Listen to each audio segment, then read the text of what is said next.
Surat airport સંકુલમાં auto rickshaw ચાલકોના પ્રવેશબંધી સામે કોંગ્રેસનું વિરોધ પ્રદર્શન, રેલી યોજીને આપ્યો આવેદનપત્ર। સુરત એરપોર્ટ સંકુલમાં ઓથોરિટીના ઓટો રિક્ષા ચાલકોને પ્રવેશબંધી સામે કોંગ્રેસ દ્વારા વિરોધ પ્રદર્શન કરવામાં આવ્યું હતું, જેમાં શહેર કોંગ્રેસ સમિતિના પ્રમુખ સહિતના આગેવાનોની અધ્યક્ષતામાં રિક્ષા ચાલકોના પ્રાણ પ્રશ્ન બાબતે વીઆર મોલથી એરપોર્ટ સુધી રેલી યોજવામાં આવી હતી। ત્યારબાદ એરપોર્ટ ઓથોરિટીને આવેદનપત્ર આપવામાં આવ્યું હતું।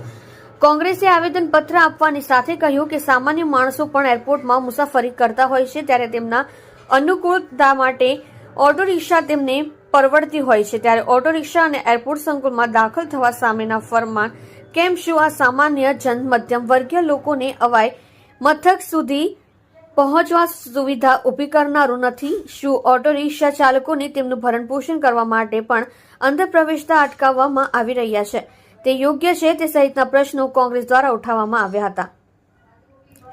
કોંગ્રેસની માંગ તરીકે ઓટો રિક્ષા ચાલકોને એરપોર્ટ સંકુલમાં સ્ટેન્ડ આપવું જોઈએ, સાથે જ સામાન્ય લોકોની જાણકારી માટે ડ્રોપ અપ ફ્રી સમયની જાણકારી કરતો બોર્ડ લગાવવું જોઈએ। કેટલા સમયનો શું ચાર્જ લેવા છે તે જાણકારી આપવામાં આવે, સાથે જ મુસાફરોને એરપોર્ટથી મૂકી આવ્યા બાદ જે બેરિયર લગાવેલ છે તે નાબૂદ કરવા જોઈએ, જેથી વાહન ચાલકોની પાસે પૈસા વધારે લેવા માટે તથા સમયનો બગાડ પણ ન થાય અને આ પ્રકારના ફરમાનો ગરીબ ઓટો રિક્ષાવાળાને અન્ય કરીને મલ્ટીનેશનલ જેવી સંસ્થાઓને લાભ અપાવવાના માટેનો છે। તેથી ફક્ત અને ફક્ત અમીરો માટે સરકાર કામ કરતી હોય, સામાન્ય માણસોના હિતમાં યોગ્ય નિર્ણય લેવામાં આવે, નહીતર ઉગ્ર આંદોલનની ચીમકી કોંગ્રેસ દ્વારા ઉચ્ચારવામાં આવી છે।